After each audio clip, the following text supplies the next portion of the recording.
Daisy's got a list.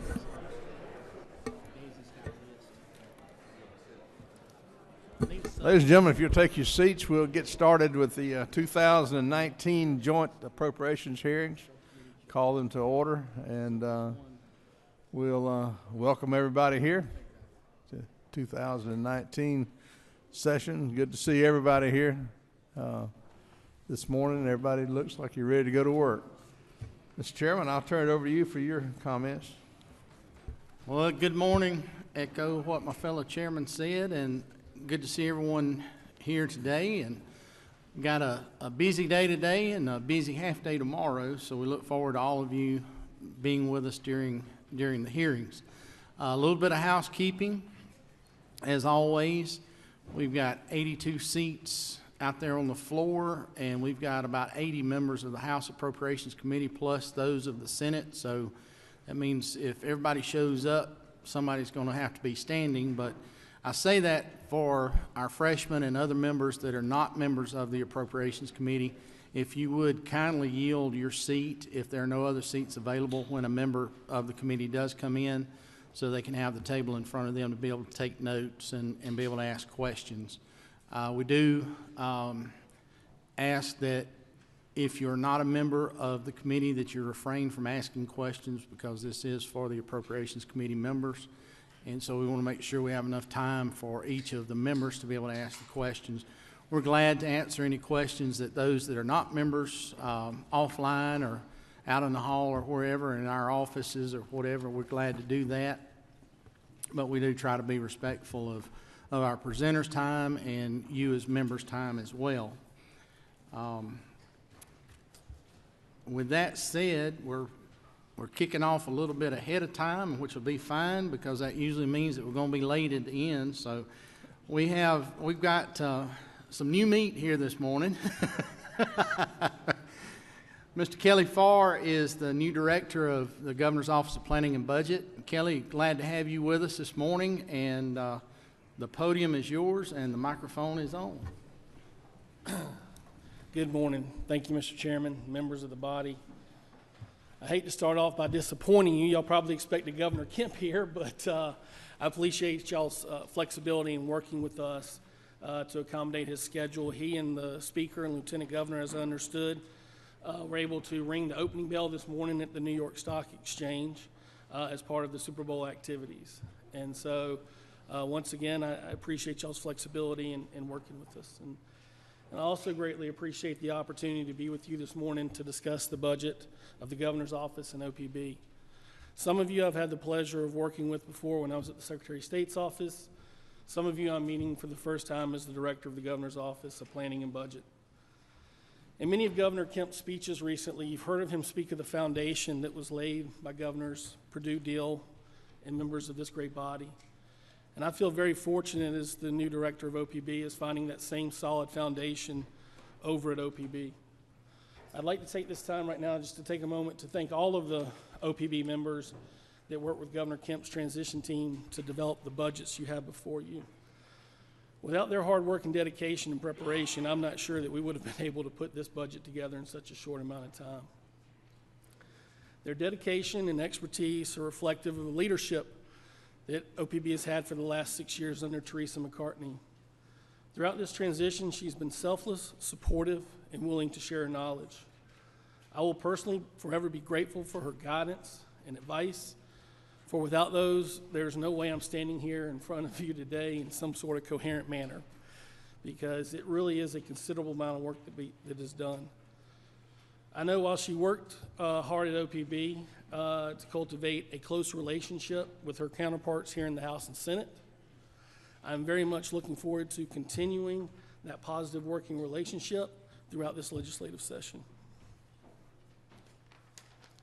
Before I discuss the changes to the Governor's Office and OPB budgets, I just want to take a moment to kind of address the statewide adjustments you'll see throughout your budget documents.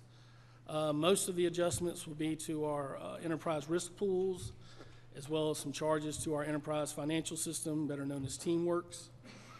In AFY 19 and FY 20, you'll see different adjustments, such as $15 million in the amended budget to address the liability risk pool, And then you'll see $17.5 million added into the FY20 budget to meet expenses resulting from rising claims in workers' compensation, liability, property, and cyber insurance.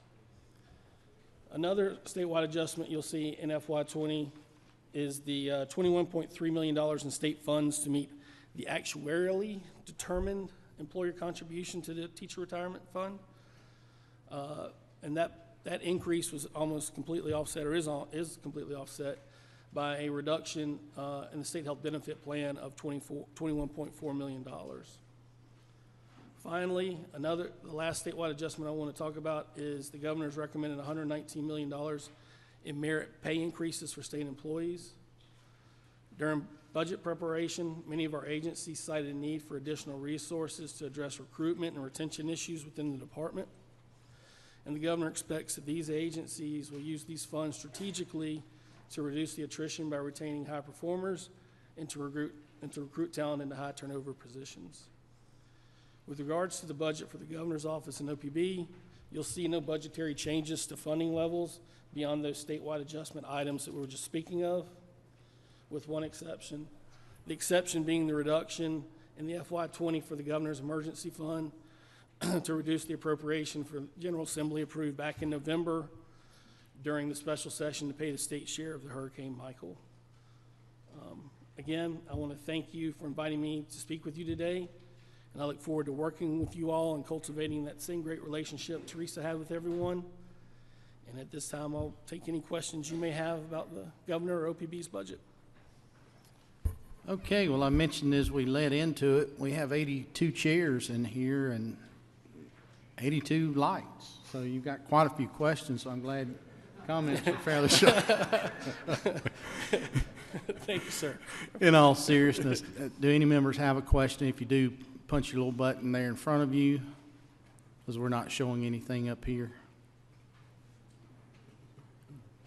Well, Mr. Director, it looks like you got off light. They must be feeling sorry for you this morning. Thank you very much. Or either that or they're saving it for the economist when Ken gets up here. They may grill him pretty bad in a little bit. But in all seriousness, don't appear to be any questions, and thank you very much. And we do look forward very much to working with you.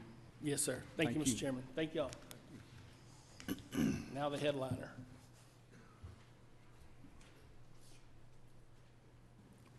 So keeping on with our tradition of running ahead of time, we're about to get behind time now. Dr. Ken Hegarty, as everyone knows, has been the state's fiscal economist for many years, and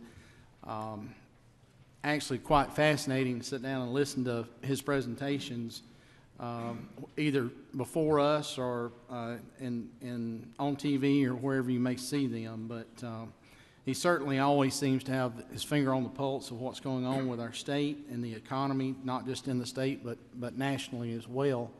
Dr. Hegarty, we're glad to have you with us this morning, and the podium is yours. Well, thank you, Mr. Chairman. It's a pleasure to be back again. At least it is so far. We'll see what happens. Here to talk about the revenue estimates primarily and the basis for those estimates. This is for the amended 2019 and 2020 budgets. And I'll do what I usually do when I come here, talk about the last fiscal year and where we are today. Talk a bit about the economic scenario we are using to build out the revenue estimates, and then talk a bit about what those estimates are and the incremental revenues available for appropriation. So again, fiscal year 2018 was a pretty good year. We had planned general fund growth of about 2.7%.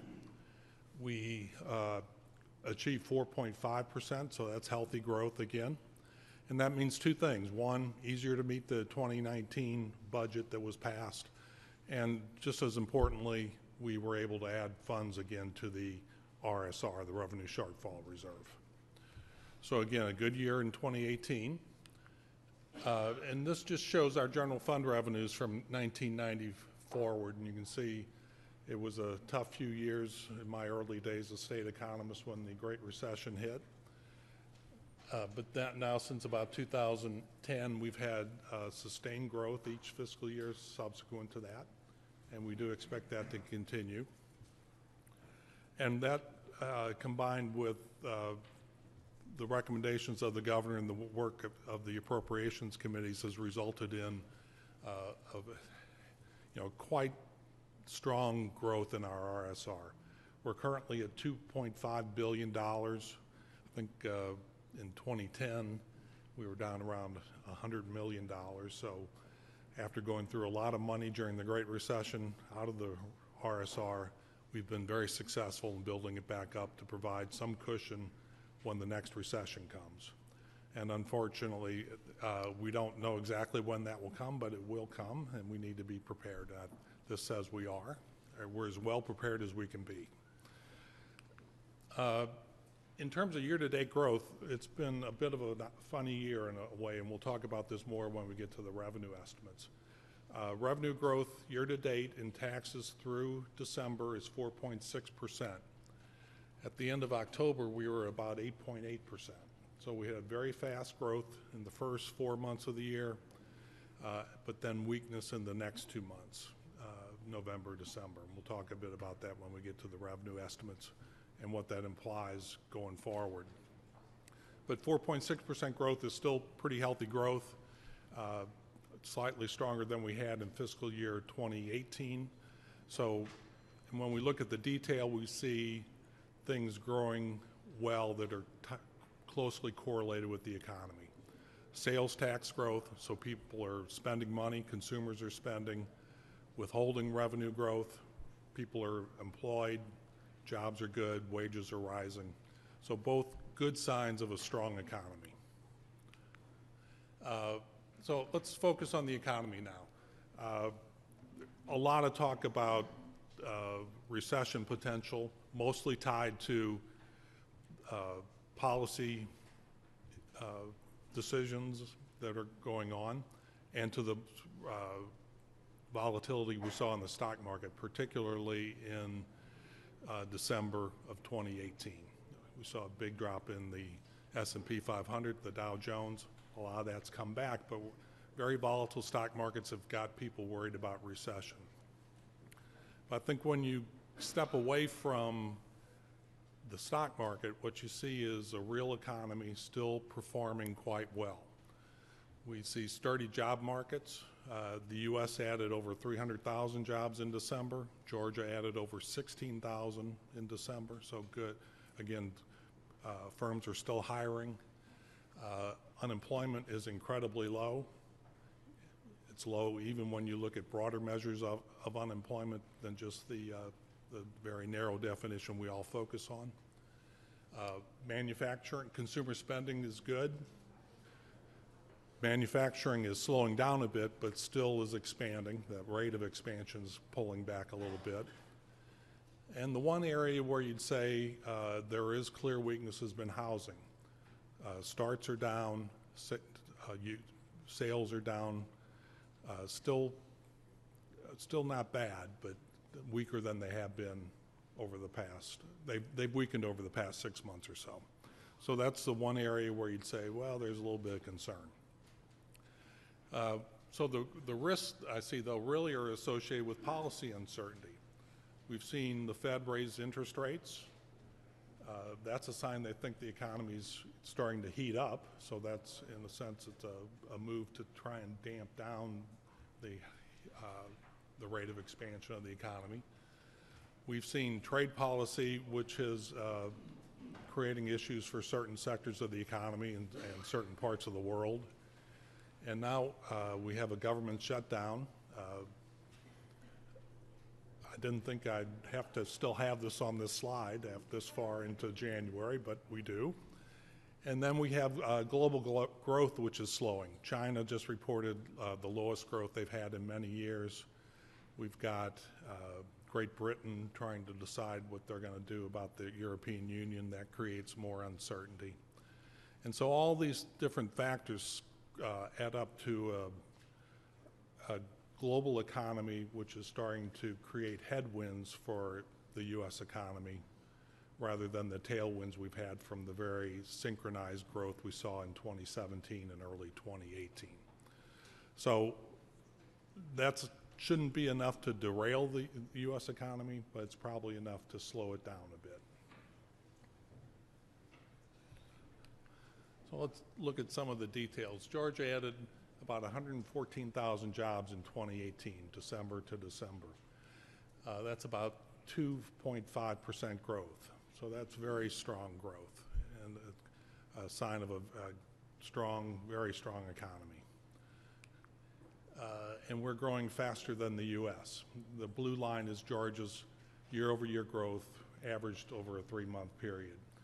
And you can see at the end of the year, we are substantially ahead of the U.S. But you also notice that the U.S. Rate of growth is starting to ramp up a bit as growth picked up at the end of 2018 in terms of jobs. So again, a sign of a sturdy, real economy.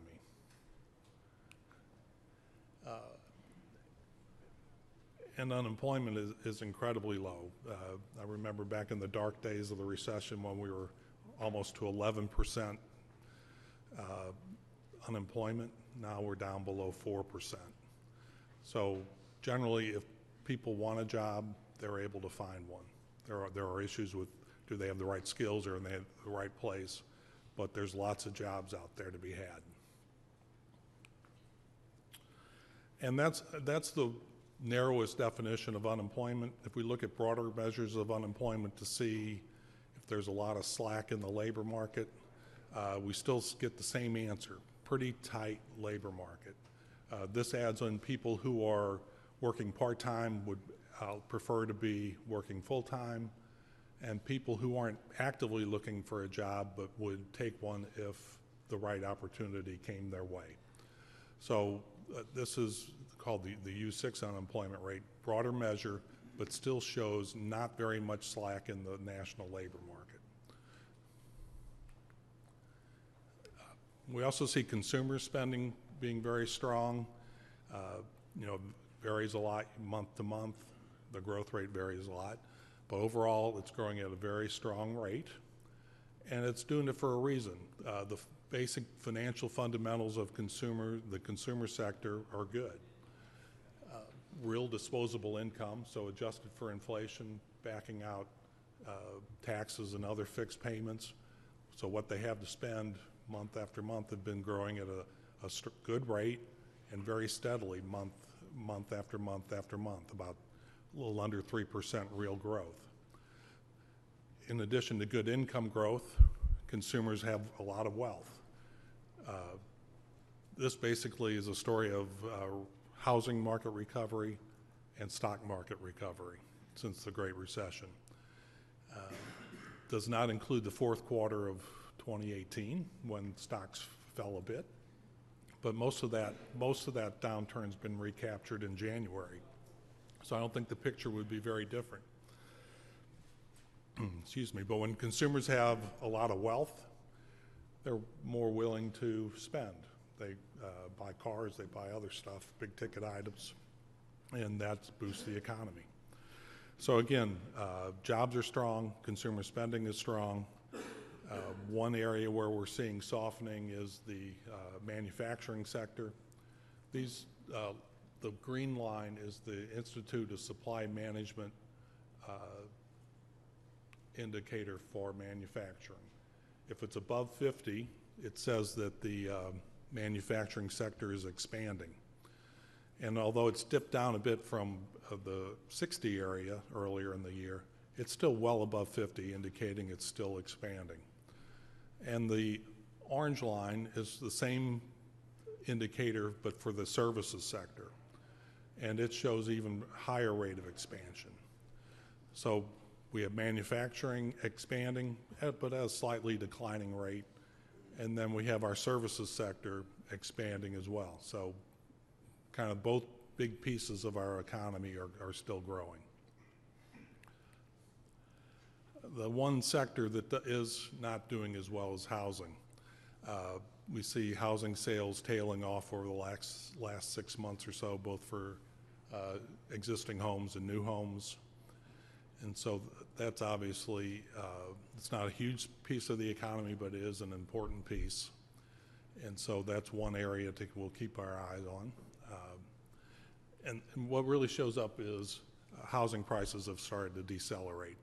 I think part of the reason for the pullback in sales is we had prices rising 6% plus year over year for quite a long period of time. You can see that the red line is for, it's sort of a nationwide index, is for 20 large metro areas. So you had prices going up 6%, you had income going up 4 or 5%, and that starts to create an affordability problem. And then you add on to that interest rates starting to rise, and that creates even more of an affordability problem, starts to price some people out of the market. And I think that's really what's going on here. The anecdotal things realtors have, that I've read about this, is that we've really moved from a seller's market to much more of a balanced market. We haven't really gotten to a buyer's market. So all in all, housing is a little bit weaker, but still, you know, it's still in recovery mode a bit.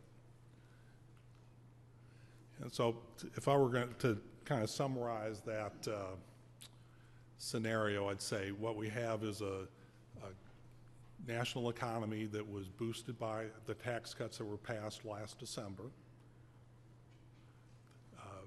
That's starting to wane, the impact of those tax cuts. And what we expect is that for growth will continue, but begin to slow. And that's what we'd expect to happen in the U.S. and in Georgia. Still a positive growth, but not as rapid as it was in 2018. Despite the stock market volatility, the real data we see coming in is still consistent with a growing economy. And outside of housing, there's no real clear signs of that you start to say there's a concern. And then finally, the things that I worry about right now are global conditions weighing on the U.S., and then the policy things that we have control over, but could still cause the economy to slow down even further. So my takeaway still is a economic outlook that's quite positive, although gradually slowing, not necessarily ending up in a recession 2 years down the road, but one that'll be growing slower than it is today. All right, let's talk about the revenue estimates. Usually this is a kind of straightforward part of this presentation, but things are a little different this year. We've got lots of moving parts in our revenue situation. First, we have this economic scenario that drives kind of the underlying organic growth we have. But then we also have two significant pieces of legislation that were passed in the last legislative session, HB 918, which reformed our income tax code in a phased way, 3 steps that began last January. And then HB 61, which began to redefine sales tax collection responsibilities for certain internet sellers. Generally, what those things did, at least particularly initially, were to broaden our tax base and create the potential for more revenue in the short term. Over time, 918, as the tax cuts begin to, the reduced tax rates take effect, that leads to income tax reductions, but in our budget period, it's generally revenue enhancing. So we've got our organic growth from the economy. We've got some revenue enhancement from tax law changes. And then because we have a baseline of 2018, we also have to consider the impact of the federal tax cut on our revenue collections pattern in 2018. And so what the federal tax cut did was to create incentives for people to move their payments around. And in particular, what the limitation on state and local tax deductions caused people to prepay taxes in the last week of December, essentially, and that affected our revenues. So if you think back to that, no, we'll go right here now. So this chart shows our tax revenue growth by month in fiscal year 2018. And so we've got those 2 months, December and January, when taxpayers took their last chance to get their full state and local tax deduction on their 17 tax return. And you can see in January, we hit almost 17% growth, extremely high. Well, what that means this year is some of those payments aren't going to be there in December. We saw negative growth in December, and they won't be here in January, and so we're anticipating a weak January. So what we expect, though, is that as we move through the rest of the fiscal year, the rest of the tax year, revenue collections will then improve as people begin to true up their payments as they file their tax returns in 2019. And you can see what happened. This chart shows individual non-withholding payments for the last 4 fiscal years. And you see that green line in December, or green bar in December and January. Huge increases in revenue for those 2 months. And obviously we're not going to get back there this year. So that creates it creates some angst, because we went from 8.8% growth now down to 4.6, and we'll probably lose some more revenue growth in January, but then begin to pick back up as we get deeper into the fiscal year. So put all that together, where do we end up? For fiscal amended 2019, we have growth of about 4.1% in taxes and in the general fund, and that adds about $178 million versus the special session budget that was passed. That includes both the organic growth and the additional revenue from tax changes. And then in fiscal year 20, we anticipate tax revenue growth of about 3.5%, overall general fund growth of about 3.2%, and that's about just under $1 billion increase relative to the special session budget that was passed in the fall. So I'm happy to take any questions if there are any. You can. Do you appear to have one? The head of the coastal delegation, I think, has one.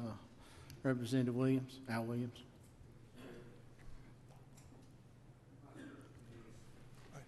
Hold on. Okay. Now, too many buttons. Hello. Boy, it's good to be here. But my question is, relative to overall growth, how has rural numbers stacked up overall? Have you been able to differentiate and tell us where we are from a rural standpoint? From a rural standpoint? Yes. Well, what we know is that the planning regions that have a T-SPLOST, we track those closely, and those have been growing a little bit better than they had been, but they would still trail the metro area. In terms of job growth, it's still kind of a story of Atlanta, Gainesville, mostly North Georgia growing at pretty good rates, and a lot of the smaller metro areas, and particularly a lot of the South Georgia areas are still fairly weak. So unfortunately, I think the metro area is still the key driver of our economy. Follow up. I'd like to ask that you bring some specific numbers, just as you have overall. I'd like to see it broken out where we'll know exactly what the rest of the state is doing relative, so that we'll know more precisely. I know we're not doing as well, but I'd certainly like to know where we are, where we can make some comparisons. okay? I'm not sure exactly the specific. Was I not plain? Can you break it out and show me how rural Georgia is doing in comparison to the state? I know you're giving a general, but I'm a rural legislator. I need to know how my region and other rural regions are doing. We put a lot of emphasis on rural development, and I need to know going forward where we can look back and see how we're making improvements comparatively. Okay, well, I'll put something together for you. Okay. Any other questions? Well, you got off easy today, too. I don't know what it is. It's early. And evidently. All right, thank you. Long weekend and early in the, too late. Nope, it disappeared. Talk too long and you never know what's going to happen. So, Dr. Hegarty, thank you again for being with us this morning. Thank you, as always, for the work that you do. Is that Mr. Donahue? Do you actually have a question, or do you accidentally hit your button? Sorry. All right. That appears to be all the questions. And thank you again, Dr. Hegarty, for being with us. Thank you. Once again, remind our folks sitting at the desk, if you're not a member of either one of the appropriations committees, if you would please kindly defer to those that are. I know we've got a couple of members that are standing in the back of the room that are not able to sit down. So if you see somebody come in and looking for a seat, we just ask that you be deferential to them and allow them to be seated. Next on our agenda is State School Superintendent Richard Woods, and I do not see the superintendent in the room quite yet, so we'll stand at ease for just a few minutes until he arrives, and then we'll call him up. So stand at ease, just ask that you stay in your seats and stay close by.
Okay, if you would come back to order.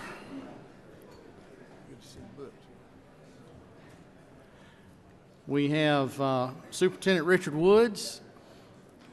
Superintendent, we're running a little bit ahead of time. If you need to run some laps or something other than get a little more exercise before you start, that's fine too. But we are running a little ahead this morning. Thank you for being here early as well. And at this point, the microphone and the podium is yours. Okay, thank you very much. Mr. Chairman, again, members of the Appropriation Committees, again, I thank you for the opportunity to speak before you today and provide you an update on K-12 education in the state of Georgia. Again, much has happened since we last met roughly about a year ago in January of 2018. What we've seen is the QBE formula fully funded for the first time in existence. I wish to thank you again for making that possible, and I can assure you that the educators and individuals in the field greatly appreciate this, and again wish to express my gratitude and thanks for making this happen throughout the state. Oh, excuse me. Let me go back. Again, also, we had Georgia's Plan for Every Student Succeeds Act was approved just a few days after our 2018 appropriations hearing. And in December of 2018, we submitted Georgia's application for the Federal Innovative Assessment Demonstration Authority, which would allow several school districts to pilot new and innovative student assessments. We expect to hear back from the U.S. Department of Education in the coming months to see if our application was approved. But also, since we last met, Georgia's graduation rate rose to an all-time high. Currently, we are at 81.6%. Over the past several years, we've seen over I think 12% increase. So again, we are moving quite well, and I firmly believe and know that we as a state are poised to become a 90% graduation rate state. When you look at some of the trends that we're seeing, and not only for our state and overall, but in the career pathway completers for our technical pathways, again rose to an all-time high of 96.48%. AP and also military students are right at, if not exceeding, this mark for in comparison to our pathway completers. For the third year in a row, our ACT scores exceeded the national average. And this year, SAT scores for Georgia's public schools exceeded the national average for public school students. Again, one of the highlights and really the things we have been moving quite aggressively on is that in dual enrollment. Over the last 10 years, we've seen dual enrollment grow from under 5,000 students participating in 2009 to more than 30,000 students currently enrolled. So again, a large jump in this area. These are just a few of the positive highlights, but what I can say is that I'm proud to report that public education is moving forward and stronger than ever, and what you see is really just a small list of things. In all honesty, I could probably have 100 items, individual items that I could bring to you showing and highlighting what is going on in public education in Georgia.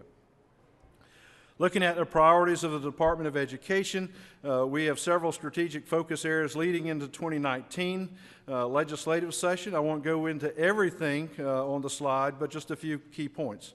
First, I strongly support the Governor Kemp's commitment to student safety. I think there is no greater cause and, again, thing that we can focus on is protecting our young people and our educators at school. Again, as we look at this, I deeply appreciate the attention given to student mental health as well as to the physical security of our schools. The approach to student safety must be comprehensive, inclusive, and proactive. Secondly, I support Governor Kemp's commitment to teacher raises. I believe this is a much needed both to support our current classroom teachers who are in the front lines of education every day and ensure a strong pipeline into the teaching profession as we talk about recruitment and retainment of educators in the years ahead. I also hope to see the testing requirements in state law reduce. Currently, our state requirements in Georgia continue to exceed what's required by federal law. Such a move would preserve instruction time with the reduction of time spent on test prep and testing. We should also look to move away from the one-size-fits-all high school diploma approach and expand graduation pathway options. Such moves would allow students to have more opportunity to pursue fields in computer science, personal finance, soft skill training, classical education, fine arts, and technical education, and dual language immersion. We would do our students, teachers, parents, business and industry, and state a great service. Public education is about preparing our students and children for life, not a test. As an individual who has lived and worked in rural Georgia, I support both Governor Kemp and your move to strengthen rural Georgia by creating a rural education tax credit that would flow through the Georgia Foundation for Public Education. We would open and expand educational opportunities for students. Furthermore, parents, communities, business, and industry would be incentivized to invest directly into the regions and the communities and towns in which they live. And again, by doing so, we would look at hopefully continue to build upon a comprehensive revitalization of rural Georgia. again, which must involve the elevation of our public education system. You cannot have the revitalization of education, or at least the rural Georgia, without seeing the opportunities expanding for our kids in rural Georgia through public education as well. There are a few key areas in K-12 education at this time. In the area of assessment, there is a need for funding to maintain a paper-pencil testing option. We will reach 100% online testing in the coming year, but need to retain a paper-pencil option for students who need it. Again, making sure that we don't solely invest in a one-size-fits-all. There is definitely students in need. Again, looking at perhaps prioritizing students in grades 3 through 5, and also students with disabilities, to make sure that we are providing a path that allows everyone to have a sustainable and, again, an accurate measurement of what they are actually learning, and so that we in education can make sure that we are meeting the needs of all of these students and preparing them, again, for life. There's also a growing need to address non-academic barriers to student learning through wraparound services. Wraparound programs operate before, during, and after the traditional school day and connect students with resources like food pantries, clothing closets, mental health counseling, workshop for college applications, and help connecting with job opportunities. This is just a few, and again, the list could be on. But again, as we look at education, education is not solely about the ABCs and 1, 2, 3s, but there are many areas which affect a child's ability to learn. And I think that as we look at making sure that we provide a holistic, whole child approach, then we can look at making sure that we are maintaining and providing our kids the very best opportunities to succeed in the future, and making sure that we succeed as a state. We've currently funded a wraparound coordinator in each of the 16 regional education service agencies, better known as RESAs. But because we did this using federal school improvement dollars, we were limited to schools identified for additional support under the Every Student Succeeds Act. A state match would allow us to expand the program into any school. One of the things we look at our school improvement. School improvement has multiple tiers in the Department of Education. The first tier is that we believe that every school can improve, and this would be a way in which we can ensure that we are improving across the board. In staffing, there is a need for a dedicated state-level position in school safety, someone who could coordinate, supports, resources, and training for school districts. Again, going back to the point I mentioned earlier, a mental health coordinator position at the state level would allow us to shore up resources and training in a critical area of student mental health.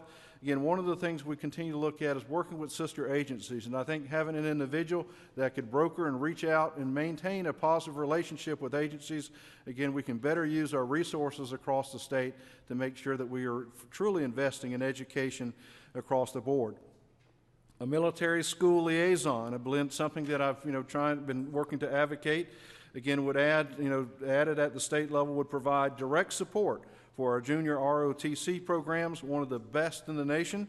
Again, would run a help desk for military families, disseminate best practices throughout the state, and be a member of the Military Compact, which again works directly with the military and also invested partners to make sure that we are supporting our children. But also, I think for us as a state, I think this is very important and would be a very important signal to Washington, D.C.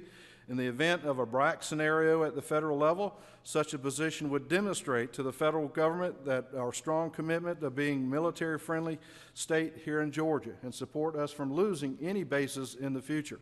So I think that is something to look at because of our investment. And again, we definitely applaud and again want to support our military families in Georgia. Again, over the past few years, we have seen some reductions throughout the budget. Again, one of the areas that I have not made budgetary requests that was, again, made to me, but again, we have seen some cuts within the DOE budget. And I'm hoping that we can work together to restore some of the funding. Some of the funding we look at, especially in the area of testing, will be something we need to not just to expand, but to maintain what we are doing within the state, and make sure that we are very proactive in our testing module and make sure that we have that accurate reflection of what's going on in the state. Again, public education in Georgia continues to improve, and we take the lead on many issues throughout the state. And I want to assure you that things are moving in a very, very positive manner throughout Georgia, something that we can be proud of. Again, as I shared, I think in the very near future we will reach 90% graduation rate. But what I found out is that many individuals across the nation are looking at Georgia because of our lead in areas such as technical education, computer science, just to mention a few areas, and we should be proud of that as a state. And it is my commitment to make sure that we will never subpar or have a subpar education in the state, but we will continue to move forward. At this time, I'll turn this over, the presentation over to the department's Chief Financial Officer, Ted Beck. So, Mr. Beck. Thank you, Superintendent. I have just a few slides to go through that I think provide some context for the budget recommendations this year. So this is the last 25 years or so of enrollment within the state. The takeaway here are those last few bullets were flat. And so I think that gives you an indication that we're seeing slow growth or not any growth in terms of the number of students inside the K-12 system in the state. And this is why. This is the same period of time. These are births recorded by the Department of Public Health. You can see all the way back to 1994, and it actually goes quite a ways back before even that. We had more births year over year. So the number of students coming into the K-12 system continued to increase. Interstate migration obviously plays a role in terms of students coming into the system, but by and large, the number of births in a year 6 years down the road explains about 95% of what you expect your incoming kindergarten class to be. So I have it kind of easy. I can just go back and figure out 6 years from today, here's how many kindergartens I'm going to see. And so you can see right there at the apex of the recession, we started to see a downward trend that continued to go down, and it kind of hits a nadir or a trough right there in 2013. So that's my incoming 2018-2019 academic year kindergarten class. So the question obviously then is, if we don't have any new kids coming into the system, why do you need all this money? And so this is supposed to help you understand a little bit of a shift inside the existing cohort. So these are all the different categories inside the Quality Basic Education Act that we pay out money for. And so for each category, the state pays a different rate.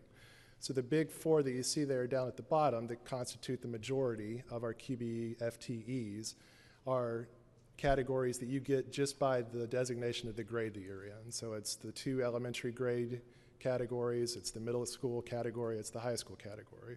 Most students, or most FTEs, fall into one of those 4 categories. The other, and it's tough to see, but there's 14 other categories that pay out more than just one of those baseline categories that you get because of the grade level that you're in. And that's because you're receiving additional educational services. It's again, a little bit compressed, but the trend over the last 10 years is that each of those other 14 higher cost categories is getting wider. We're seeing more students in the existing population of around 1.7 million students being moved into those categories, whether it's remedial education for the early grades, the CTAE that the superintendent mentioned is becoming increasingly popular. Every one of our students with disability categories has seen an increase over this 10-year period of about 40%. Some of those categories pay out as much as $24,000 per year in comparison to the high school rate, which is around $2,500 per year. We have 40,000 more gifted students in 2019 on the FTE registry than we did in 2010. So the trend there is that while the cohort, the total number of students remains fairly constant as it has over the last 3 years or so, we still require as a state additional funding to go into the formula to pay for all these students that are being moved into these higher cost categories. The next 2 slides I just offer as some context again. At the state level, it's easy to sometimes miss trends that are happening inside of individual districts. And so we've talked about, again, the cohort is fairly stable. We don't have a whole lot of growth year over year in terms of the number of students. In reality, 2/3 of our districts have lost students over the last 5 years. The statewide total was just a shade over 1%. So we went 1% over 1.6 million or so back in 2014.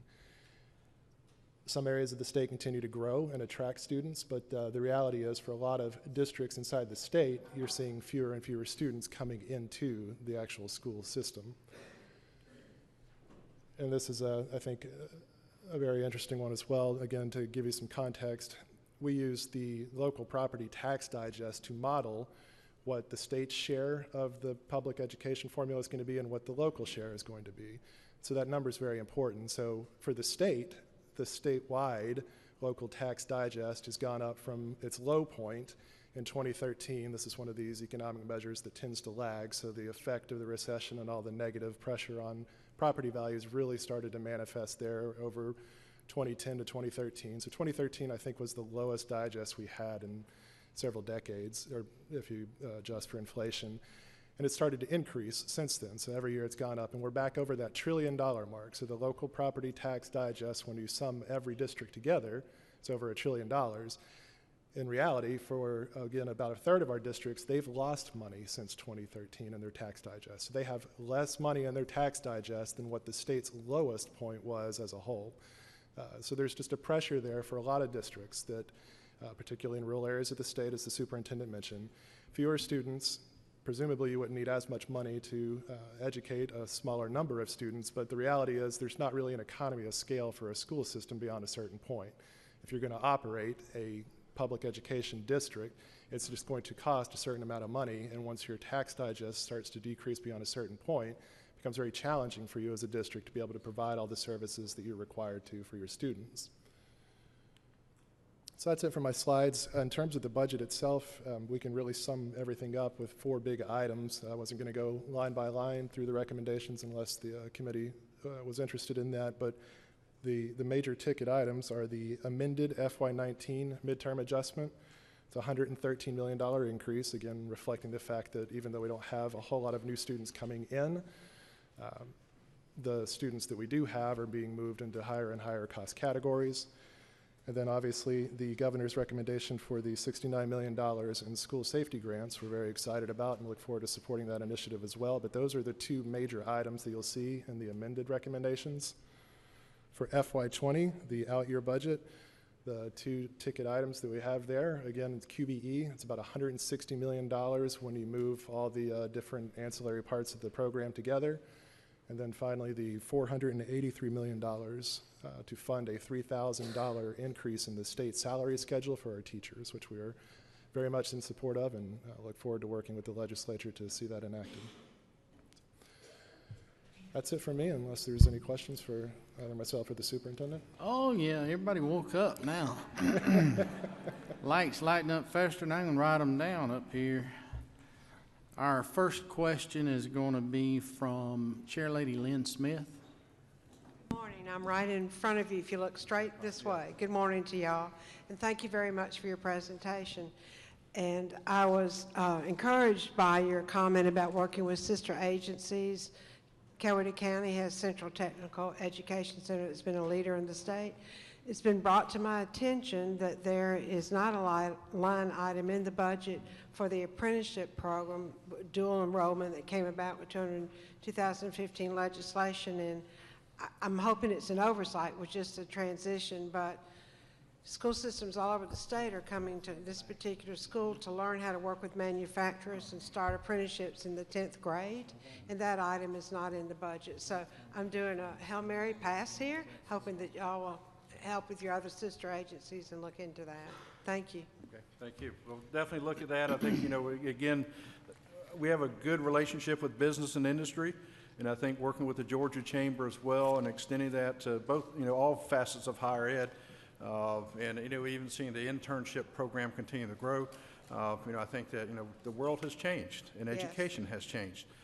Where I think that I saw as an educator where basically for years we said everyone's going to a 4-year university. That's not the reality of life, and I think we've seen a drastic move in that, in Georgia, and we look forward to working with our agencies and you as a body to make sure that we shore that up and give our kids opportunity. Thank you, and I also know that it's a huge recruitment tool for manufacturing companies internationally to move to Georgia, knowing now they can have a program similar to what they have in Europe and other places. So, thank you. Okay, thank you.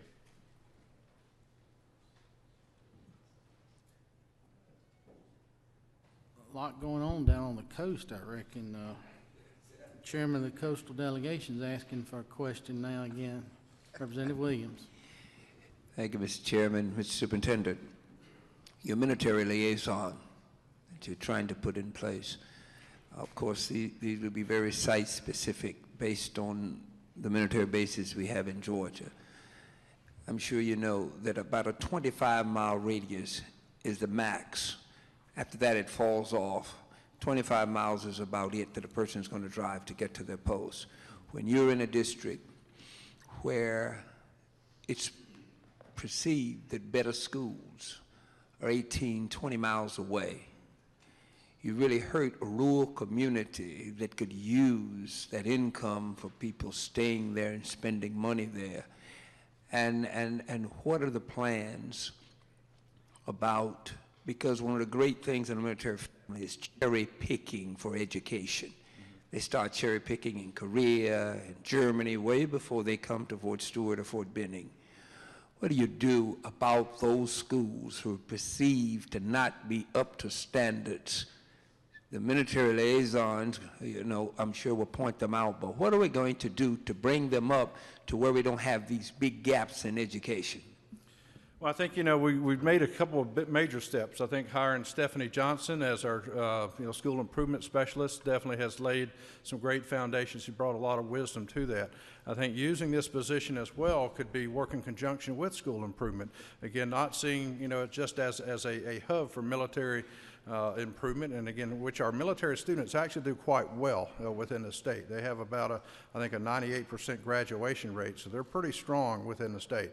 But I think trying to make sure that we revitalize, and again, looking at a comprehensive approach, again, one of the things we mentioned, you know, is, focusing on rural Georgia, making sure we expand opportunities using our virtual school program as well. One of the things we looked at and had some good discussions, you know, the wraparound services, that is something we look at. One of the, probably the greatest challenge we face within rural Georgia is the issue of poverty. So poverty does have a large footprint on what we are facing. Working with our local chambers, again, as I talk about a very collaborative process, you know, how can we as a state be focused on different areas that we know, and again, I think that's very reflective of our strategic plan, that, you know, it's not only, as I shared, ABCs 1, 2, 3s, but giving our kids opportunities, working with our technical schools, working with higher ed, our business and industry to have internships. That produces, you know, some synergy there. Having the investment program we talked about with also our Foundation for Public Education, and investing in rural education. Working with you as individuals. I know that recently we've had some study committees on rural Georgia, and, you know, and I think, you know, applying those principles and not leaving education as a separate entity, but how do we collaborate together to see that? Because I do believe, and again, from my own personal aspect, education is a game changer. And I think there are two things we want to make sure. How do we expand those opportunities for our children? Whether it's fine arts, whether it's, as a technical education, AP, IB, those are things that we want to make sure that, because of the smallness, and I think as Mr. Beck mentioned, the challenge is as we've lost revenue, again, that cuts down some of the opportunities. And I think, you know, trying to figure out what is the best way to invest as a state, to bring industry, you know, to let them know that you come in, but we, hope that you will be a partner with us to make sure that you just don't come in and receive. And I think for us in education, what I've encouraged, the people within education is that we have to be missionary minded. We have to go out and reach out to business and industry to say, what do you need and how can we help meet that need? I think one of the areas we see of greater promise, and I hope to expand this in talking with higher ed, is dual immersion, expanding foreign language. And again, foreign language not at the high school end, but, you know, letting our kids learn a foreign language at the elementary age. And this would benefit everyone. I don't care whether you're in Irwin County or down in Clinch County or up here in the metro area. You know, that provides opportunities, and especially as we look at Georgia being a very international market with new business and industry, I hope that as we reach out with economic development that we, meaning the department, are right there side by side of saying, this is what we can offer you. We have to be a part of the sales pitch as well and make sure that we are, listening. So I think we have the foundation in part. A lot of great things are going on. I think you'll continue to see that, whether it's from school improvement.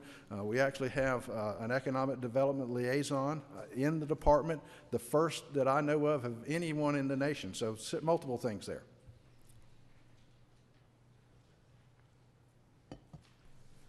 We've got a senator among us that's actually awoken this morning, and Senator Black. Thank you, Mr. Other Chairman. than my distinguished chairman here. To our school superintendent. You got some interesting data there on the leveling out of enrollment, but you also had a chart showed a substantial drop in some of the counties.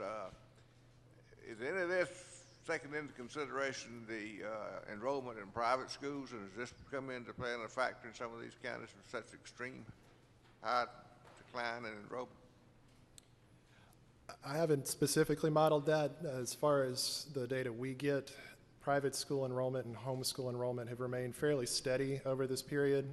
One group that has increased somewhat are participants in the state special needs scholarship program, the SB 10 program, which is where a student disenrolls from a traditional district, receives the comparable amount of QBE funding that they were otherwise provisioned, and are able to use that as payment towards a tuition in a private setting. So that population has started to grow a little bit more than it has in the past. That said, we're still talking about less than 4,000 students across the state. Typically, private school enrollment and homeschool enrollment combined account for somewhere around 8% of the total number of students in a school setting across the state. So that's fairly consistent. Again, I think most of the trend that we're seeing is just the result of pockets of concentration where we're seeing growth, and areas of the state where that growth is either being migrated from or is parceling back out to another state.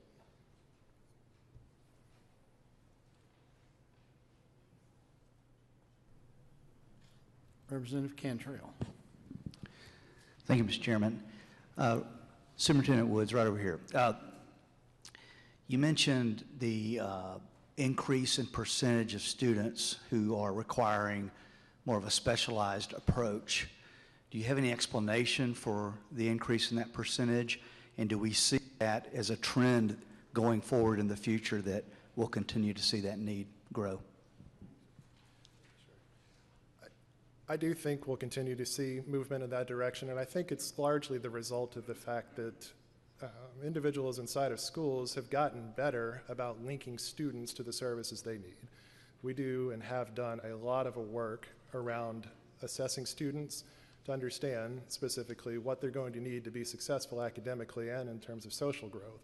And so that interaction has led to kind of a natural increase. The more time you spend looking at these students and understanding what it is they need, the more opportunities you have for them to be placed into either a setting where they're receiving additional instruction or some other service beyond just the vanilla classroom experience that you get when you're assigned to a grade level FTE, which isn't to say that there isn't other things happening inside that classroom, but the way the state funds that.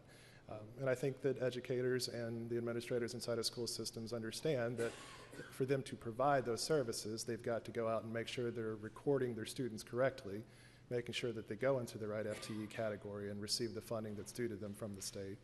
So this trend is not just in Georgia, but it's nationwide? Yes, sir. Thank you. Chairman Jaspers.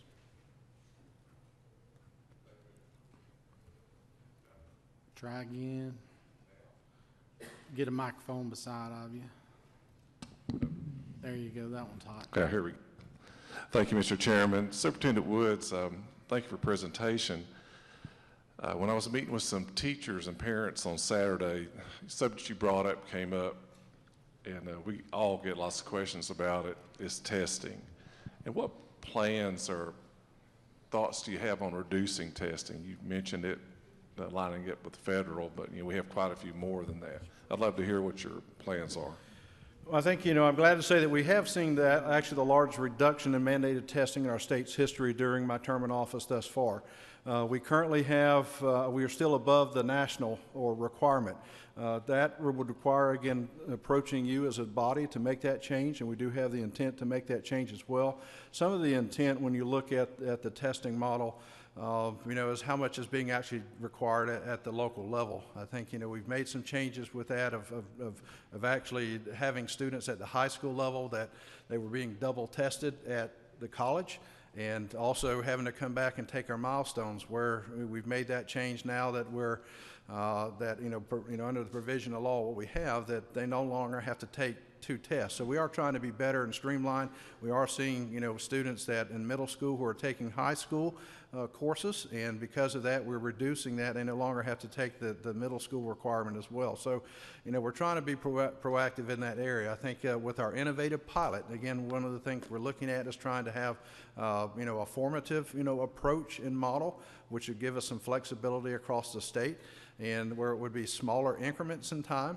One of the things we've done as well is we have a lot more flexibility in when we provide, I guess the window for milestones. So it is where, we're having to work with the federal government. Again, that's something, of course, the law that we have to, but we will be approaching you as a body to see if we can get that down to the minimum, and that would further reduce testing in the state of Georgia as well. Thank you. Okay, Vice Chairman Blake Tillery. Thank you, Mr. Chairman. Thank you, Superintendent, for your very informative report. I have a question. As I look at the budget and doing quick numbers up here, it looks like we're roughly 40% of the state budget's K-12 now, overall. And you've talked about a leveling off of students. My question is, as we see that leveling off of students, we know that it's 40% overall of the state budget. Is there something that we're doing right now that will help us reduce that cost in the future? In other words, provide the same level of service, but possibly not be spending 40% of the budget to accomplish that service. And I don't know if it's technology, I don't know what it is, but I'm wondering if we're looking at that within the department. Well, I think at any time, we want to be good stewards of the money that we have. And I think, we continue to look at, the efficiency of the department to see where we can make those savings. And that's, again, something we've already had some discussions with I think Governor Kemp's team to see how we can, better provide, I guess being, more targeted and being successful with that. I think, it's going to require, a general overall look at, the audit of K-12 education and what that looks like. And so, we continue to look at that, to look at the services. I think trying to reach out to not only look at our sister agencies, but looking at trying to invest. And I'll, kind of share one thing, that I've, had some discussions and trying to build upon this in the private sector. Reaching out to local chambers of commerce to have, help them fund a career counselor within our high schools. I think by doing so, that helps our local business and industry to invest, and by doing things of that nature, expanding those opportunities, that we can see a reduction overall and be more proactive. So I think it is something we're going to have to look at and see what's there. I know we deal with a finite amount of money, and as I've instructed the staff to make sure that what we do, that we justify what we're looking at, to make sure that we are succeeding and not just feeding a dead horse or saying the answer is just to spend more money, because I think we have to look at that and trying to reduce the burden at the local level as much as we can, as well. Thank you.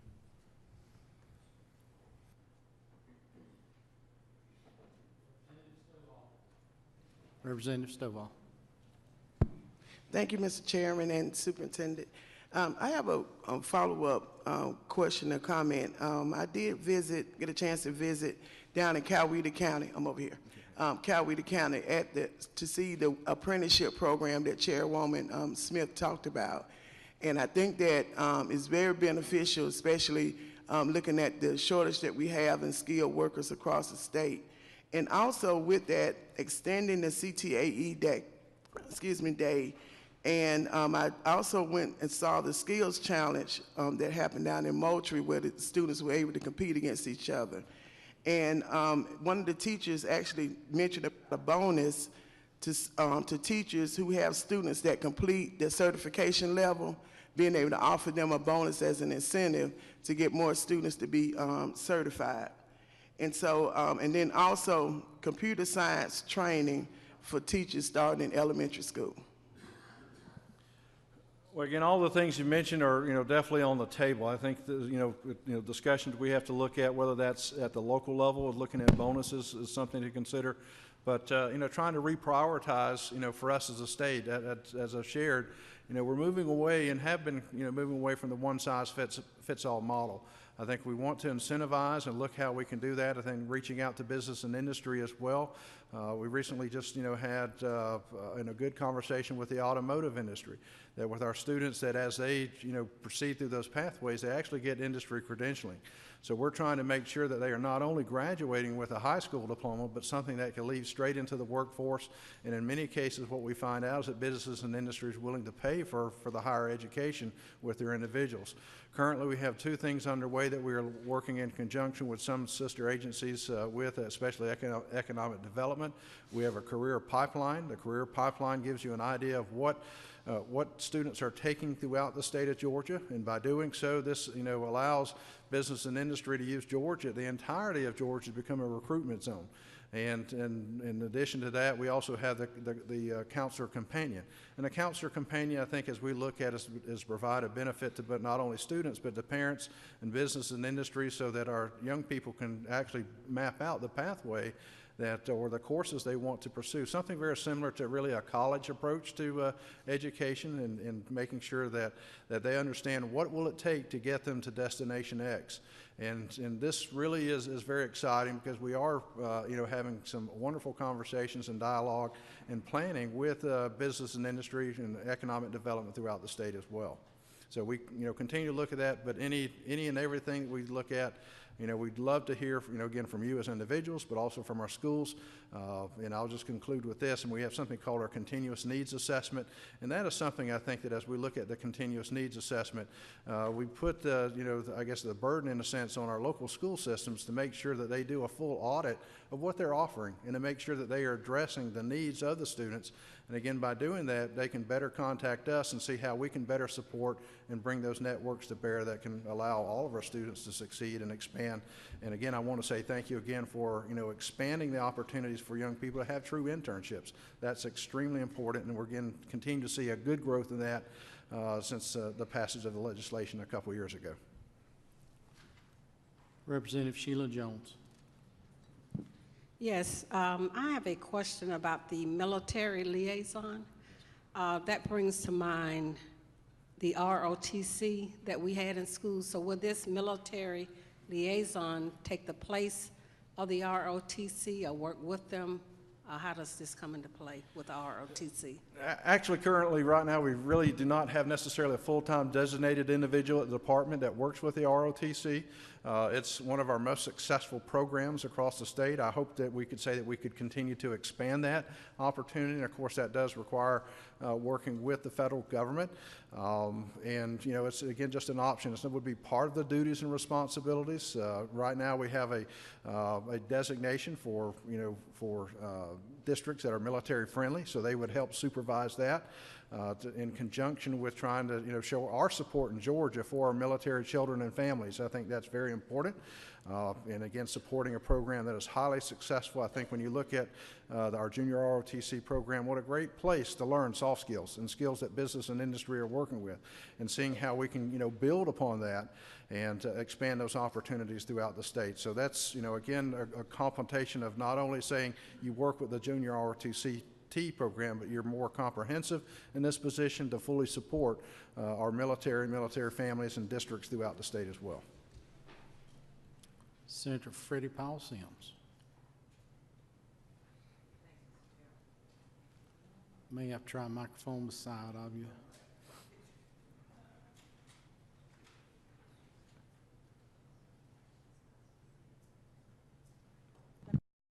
One's working. Thank you. My question to the superintendent, what is the connection between the and the wraparound services? I think you mentioned. Now, within the RESAs, we have a part-time wraparound service, large city model, which has been very effective. The wraparound coordinators, again, they are part-time because they are by the federal funds, and because of that, designated by government opportunities. Again, what we hope to do and can continue to look at that, we are using RESAs since they are in the district as well, and did not see a need to add new personnel at the Doing so, they are working collaboratively within local communities to bring all the resources, whether it's government, private, public, faith-based industries, or faith-based entities together to look at what's our. So this could be an extension, a food pantry, again, services looking at career planning as well, but we do hope to expand that throughout the state. Again, if we have a state match, then every school can benefit from that, and I think every school. Part of our school improvement plan is that we know everyone can improve and provide opportunities for students throughout the state. So that's really kind of the ask there as we're trying to expand that out. From a personal perspective, looking at, did you say these were part-time employees? Yeah. They're paid. They may have, now within the RESA, they may have other duties, but again, because of they're not a fully funded position. So we're, having to make do for what we have. Well, and the funds RESAs available. get quite a bit of money anyway, but so that's good to know. But looking at the administrative person in that building, a large part of those wraparound services should be that person's duty. I mean, this is from a personal perspective. Sure. And I think what we miss is put the money towards hiring teachers, classroom teachers, so that we can decrease the number of children that are in these classrooms. And it really, to me, the money is better spent if we do that. Wraparound services is not a new word. We've just kind of invented it. But for years and years, we've been providing services to schools. That's a huge part of what the administrative staff should do. And we tend to think now that we have to provide it in an isolated manner, and I don't think so. Here again, this is a personal, my perception. So let's put the money where it really needs to be, in the classroom, so that teachers won't have such large classroom loads. And that's just my perception. But RESAs have a lot of money and they can share. Yeah, that's good. Representative Hughley. Thank you, Mr. Chairman. To Mr. Superintendent and company, thank you all for your presentation. As it relates to our school teachers and the raise that they're going to get, every time we talk about giving raise to our school teachers, our locals kind of get the shakes in terms of will they be able to fully address the amount that we're saying that teachers get. So can you speak to that, particularly in light of the fact you showed us digest in many of these districts, the tax digest is down. Will they be able to really give the teachers that $3,000 raise? Well, for myself, this is why we're having that discussion. Again, what has been proposed out, again, as you look at that, again, coming from a rural area, I mean, I understand, and I've already had discussions with superintendents of what this means at the local level. I think there are other things you continue to look at. Teacher retirement, what's the impact there? What is, I mean, the backdoor costs that have to be absorbed somewhere. Those are things that I think as we look, and again, as you deliberate with that, then those are, considerations that we have to, take into place. And I think, look forward to having those discussions. But, I mean, to your point, yes, there are concerns there. Some of the discussions I've had, will that mean actually a reduction of people to help meet, those costs? But I think we have to look at that, collectively together, looking at what is the tax base, and again, for rural areas or declining areas, that's a big issue when you look at that. The other question that I have, you said something about new program for bus safety. What are you going to do that's new? Well, again, I think, building off Governor Kemp as far as looking at school safety, we do not have a designated person that deals or coordinates with school safety in a department. I think having that and looking at an individual that collectively can support that, working with our agencies, whether it's GEMA and other state agencies that deal with that. I know we have a newly formed Homeland Security committee that we're looking at, and somebody that can deal with work strategically with the federal government. I think we're trying to look at how can we expand opportunities and funding at the federal level as well. but have an individual that can then look at not only the hardening of facilities. I think that's nice, but I think we have to look at the proactive side, of whether it's, counseling that takes place. What does that look like? How do we support that? How do we bring in perhaps other entities to build upon that? Working with law enforcement agencies, again, the world of, I think, multimedia or, online services and has really changed, how we deal. I mean, I think when I was in school, we didn't have computers. We didn't have phones.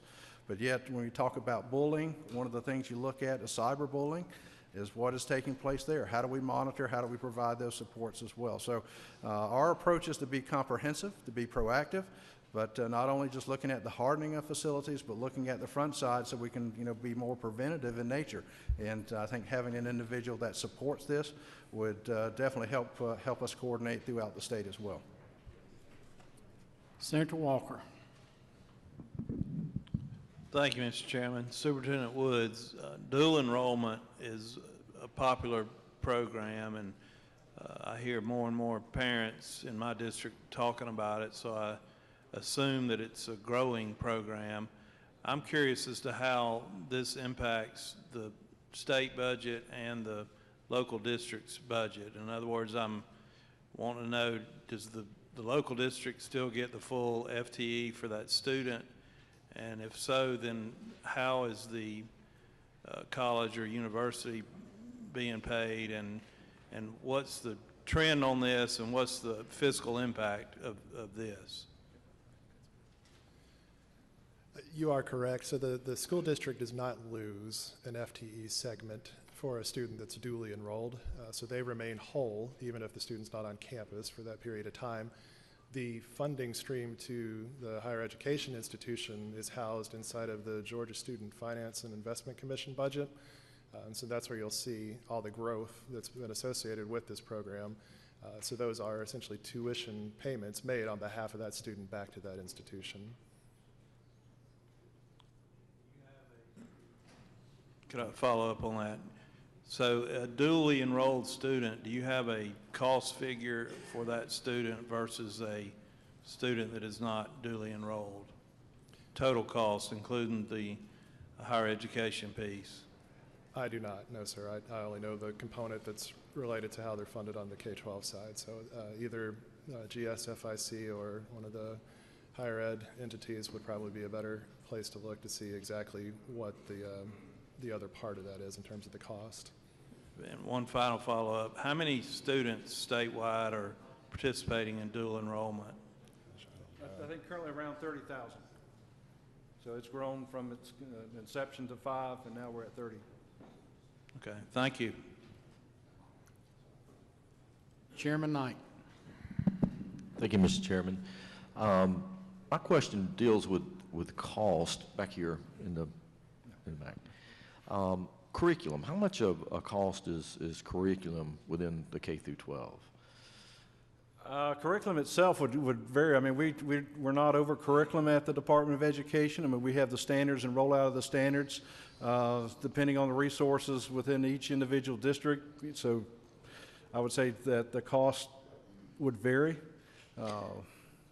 And as you talk about industry and the business community coming in, obviously they may have or help with curriculum as they try to line up the needs of the state, but I'm wondering, as long as the standards are met, are there things that we could do within some of our departments or at the agencies at the state level that may line up with curriculum? I mean, you talk about the sciences and things like that, so that we could use existing resources, so to speak, to help in that manner. Mm-hmm.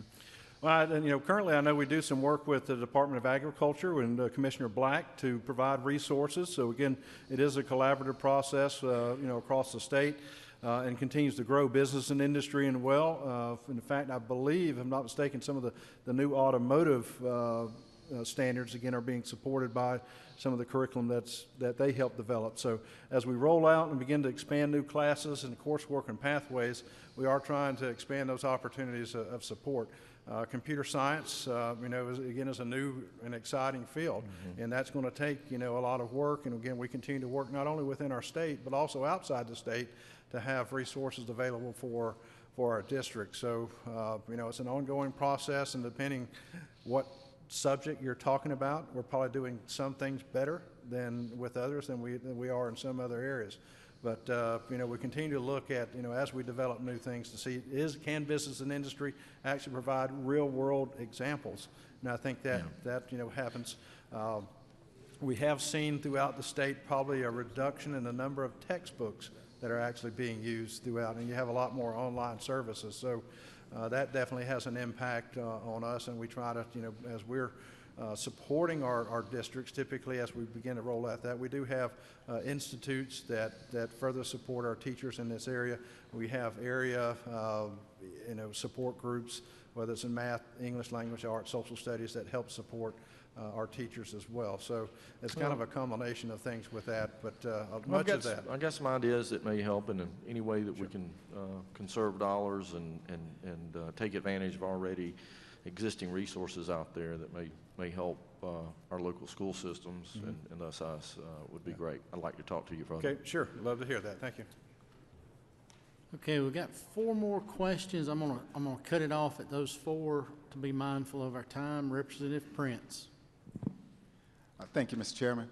In concert with Senator Walker's question about dual enrollment, is the state looking at any transportation alternatives other than, I guess, school buses for people who are in dual enrolled and different things like that? Well, I think with transportation, one of the things you'd have to look at, is, I guess, some of the legalities with that, and I think that is definitely something we look at. Also, we're trying to see more in which we perhaps have, instead of our schools or students having to leave our schools, they actually have teachers, and we're having teachers actually on campus, so that cuts down the travel and transportation. In rural areas, that, of course, is always a continuing concern. Because you do have to move these kids from point A to point B, and trying to make sure that safety is first and foremost. And if we are in charge of doing that, right now within our state, typically that means having a bus, to move kids from point A to point B. But looking at alternatives, and again, reaching out to higher ed to expand those opportunities on site, I think, as we look at that, we'll help solve that issue. But definitely it is an ongoing concern. Okay, Representative Chokas. Wait a minute. He's a freshman, but he's not really a freshman. He's a retread. Representative Chokas. Thank you, Mr. Chairman. And before I address Superintendent Woods, I prefer to be called born again. Thank you, Mr. Chairman. Superintendent Woods,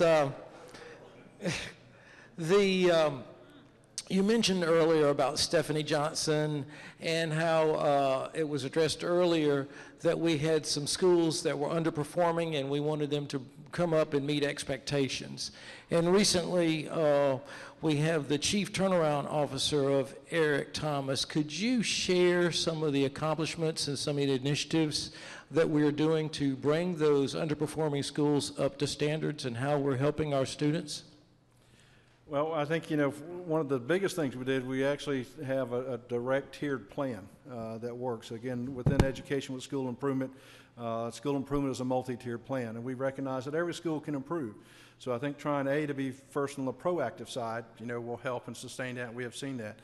This year with our CCRPI, we actually seen a lot of improvement for those schools that have been on the list. So my, hats goes off that our local districts are focusing on what they need to focus on. I think our school improvement area, when they meet and they talk about, I guess, the CNA, the continuous needs improvement, what we have done throughout the agency is that it's not just school improvement meeting, but now we have every team in the Department of Education sitting down and having about what the school improvement look like. And that way that each district can now customize what they are looking at. So it's not a one-size, sandbox approach to school improvement, but saying how can we better use that. We are better utilizing, I think, our resources with RESAs and also looking at us to expand those areas, and of course with Dr. Thomas in his area. The collaboration level has been extremely, positive throughout the state. I think, my hats go off to Stephanie Johnson. In fact, she just recently made a national presentation on school improvement. And so this is a young lady that, she's got her act together. She knows what she's doing. I think for us as an agency, the biggest change, again, since coming on board is that we broke down the silos. Again, when I came on board, everyone basically did their own thing. There was a lot of repetition, redundancy within the department, and now we see a better use of our resources and time. We're going out and we're spending personal time with these individuals. And I'm proud to say that, what we find out is that because of the accomplishments, because of our approach, we actually have school districts that are calling us even prior to, getting on a list to saying, how can we collaborate and work together to be on the front end. So, we're continuing to look and build, and I think that, I think our approach, to, school improvement is new. It is really not, it's not the same old approach where I, was sad to say it was a check in the box and was compliance and consequence. But now we're being very personal, we're very, very direct, and listening to what our schools need, and, because of the service orient that we have, we're seeing that improvement. And I, believe that I think as we continue to open up opportunities and choice, that this will, allow us to succeed as well. So we are expanding those opportunities across the board. But definitely, I think just listening and having that open-end approach and being more personalized is definitely, we're seeing the benefits of that now.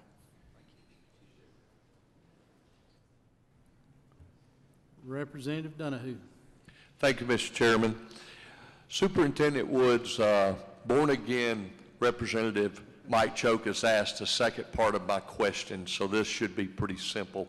I was going to ask about the Chief Turnaround Officer and a little testimony.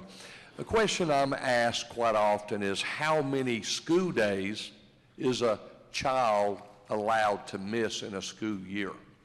Used to, when I was in school, it was 30. Apparently, that does not seem to be the same. Well, as far as allowable days, that may explain a few things, actually.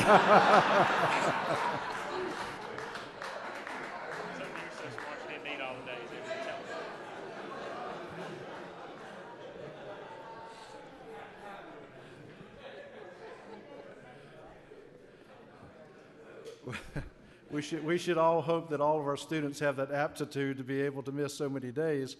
But that being said, that with our students, what we're looking at is that our expectation is that our students are there for 180 days. We are trying to make sure that no one is reduced. And I think that when you look at, I think looking at CCRPI and what the federal government, is sharing, we're within, about a 5%, or I think, roughly about between 5% of days missed. So, you're looking at 180 days and, what 5% of that. But the expectation is that our kids are in school. And that's where we're trying to make sure that they have there, I think, doing some things that providing them education that is relevant, that shows, why you're coming to school, what will that mean and lead you into. Providing an education that provides, something more than just a focus on a test. I think, we're seeing that. One of the things we look at, part of CCRPI and the benefit is to make, is showing that if you're in school, that's something we want to, focus on. As an individual, both as a teacher and as an administrator, I never wanted to shortchange any child. And I would even say this for high school. If high school, when you look at the importance of being in school, for those in block scheduling. Now, block scheduling is something where you actually see a reduction of seat hours that are in there. Even though there's nothing a requirement of seat hours, I think with that. But having those days in time, we want to make sure it's meaningful. So we're not encouraging anyone to miss any school at all. So, I'd hate to get out there and say what's a permissible day to miss. I would say none. I mean, you know, for me, I think it's important that you're in school. I know life does happen. There are illness, there are sicknesses, and, you know, and other tragedies that happen. But that's where I think trying to provide those supports for when kids are out. And I know a lot of schools are doing some innovative things that they're using technology, that if a school is closed for weather or inclement weather, they actually have online services there. So, you know, we're trying to make sure that, A, if you do miss, are there opportunities for you to catch up and not miss that seat time, because I do believe it's very beneficial for every student to be in school. Just because of the, you know, because of what is expected of kids nowadays, education is extremely challenging. And to miss a day, you really begin to, you know, to proactively or retroactively move backward instead of forward. So that's kind of where I'm at. I won't encourage thank you. anyone to One miss. of the things when I said 30 days, back in school, you could miss 30. 8 years, I had a perfect attendance in my school through high school. Congratulations. With that, what I would like to make sure is I have teachers that are coming up to me and they're saying that their students aren't in class. Yes. And they're missing 60, 70, 80 days. Yes. Then what happens is they're passing them, and it's hard to believe that you can miss that many days of school and still be passed unless you're brilliant like born-again Representative Mr. Chokas. Well, again, I think to your point, you know, it's, you know, attendance is important. And I would say this to any school district, you know, we should not pass students just to pass. I mean, they have to have, I mean, when they graduate from Georgia public education, that diploma should mean something. And I think that I would say that anyone that is just arbitrarily passing someone, they are doing a great disservice to those families and those children. And to your point, I would never, ever put that in there. But I think that's where it's up to us to make sure that our education is relevant. That I think that, and again, going back to the point, looking at testing where we have a more formative system, because I do understand that when students come into the education, I mean, when they start kindergarten with us, you have some kids that you would think they're ready to build, you know, Saturn V rockets. They are the best of the best. But we have a lot of individuals that can, you know, have no idea of what reading and words are, and they start, and I would be honest, they look like they've never grown out of their diapers. And so it is our plan to take those children where they are and move them forward. And to your point, that's why being in school is extremely important. But it's imperative of us that we provide them the best education and opportunity to either, again, to me, education should have an infinite ceiling of success, okay? We're not into the business of bringing everyone to a mediocre middle. I mean, our job is for those kids that are succeeding, how do we let them move forward? How those kids that are below, how do we move them up to where they need to be? And attendance is something that, you know, is there. But I think that's, you know, you look at probably when we were growing up, Georgia looked different. You could actually probably step out of school and get a good job. That is not the case today. Again, if you look at what is involved in education today, I mean, it's highly recommended that you have to have at least a minimum of a 2-year degree past, you know, public education. And again, we're trying to extend those opportunities, I think, with dual enrollment, talking with business and industry, talking with our technical schools to make sure that happens. But I would encourage our kids to take advantage of that opportunity, and to parents, make sure your kids are in school. That's important.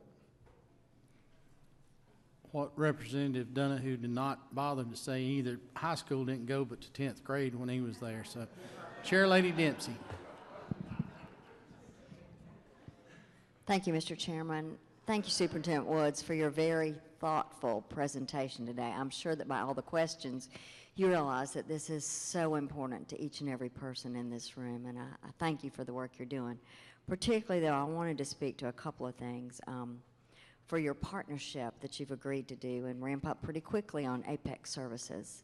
I've had the privilege of working with Dr. Gary McGibney for some time, and I have, with the many agencies I've worked with across this state, I have never seen anyone do as much as fast as y'all have done and proven to deal with the mental health, wellness of our students and employees as well.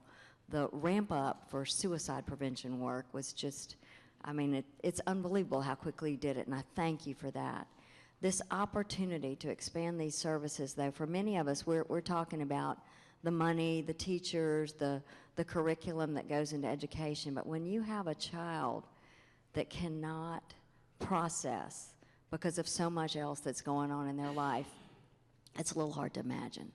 But it's real and it's growing and it's very big. So I just wanted to encourage everyone here as well with, when we talk about wraparound services, I know that's a term that everyone may not be familiar with. If you've not visited the Marietta schools, I want to encourage every legislator to try to do that, as well as to invite their own school board leaders to take a look at it, because it has changed lives in huge ways that, you know, we don't really think about on a daily basis. Most of our schools, beginning in kindergarten, are dealing with backpack buddies every weekend to make sure a child has food over the weekend and to try to make sure it goes to that child.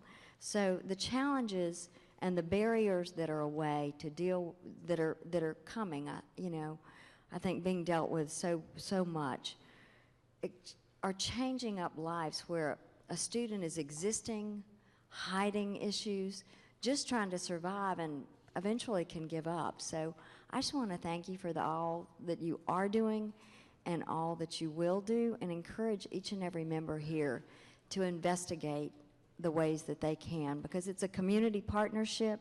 It goes so far beyond just what that school or that RESA is doing. There's opportunity for parents who are in a good situation to help others too, so the peer support. It's a life-changing, life-giving opportunity, so thank you. And again, I would just say this. I mean, for me, I've been in education now for, you know, going over 26 years. It all has been in Georgia, and I've seen a lot. I mean, our families have changed. You know, I've kind of shared with people, kind of, you know, taking, you know, what happens at home doesn't stay at home. And I think that, and that goes for our educators as well. I mean, a lot of people, you know, see them as individuals that just operate in the classroom, but, you know, for some of you that I've gotten to know, I know that your spouses work in education, and they see the day in and day out trials and tribulations that are there. And so I think we can't forget that. We have, you know, roughly 1.8 million children, you know, and our job is to make sure that 1.8 million children succeed, and what that looks like. You know, but again, whether we're talking about attendance, that's important. We're talking about mental health, that's important. Giving our kids options, you know, and making education relevant. And I think that as I came into this office, you know, that was one of the things I wanted to look at. That as I heard, and again, I, you know, saw across the state, that all we talked about for many, many years was the test. But it was not about the children. And that is something that we had to get back to put the focus on what education should be about. And I think we have done a good job of that in education. I want to, and again, to applaud you as members of the General Assembly for helping that take place. But I want to say that I hope you see that public education is an investment. It is not something we have to do or see it as something we have to do, but it is something that we're looking at investing. Because if we make the right investment, then we know that when our children, when they leave, they will become good citizens of Georgia. Our businesses and industries will appreciate, you know, having a great workforce. And that one day they will take over the workforce. They will take over the seat of state school superintendent. They will sit in the desk that you occupy, you know, in the future. But I can assure you this, that we are doing everything we possibly can. We are listening, and again, I've instructed the staff, we are here to serve and support. I think that is the proper role of what we do, and is the commitment. And because of that commitment, we are seeing great growth in the state of Georgia. And I know that our best days are ahead, and I think that's something that you should be proud of as members of the General Assembly, that we are seeing trends that look very, very positive for us as a state. And again, yes, do we have room to improve? Always. I as superintendent, have room to improve. And so that is my commitment to you, to make sure that I improve so that we as a department can improve, and that we as a state can improve in public education and serve our kids. All right, that completes our questions. Thank you, Mr. Superintendent, for being with us. Thank you very much. Appreciate that. Thank you again. Y'all have a great day. And if we can be of service, please let us know, and always feel free to reach out. Thank you. Commissioner Mark Williams.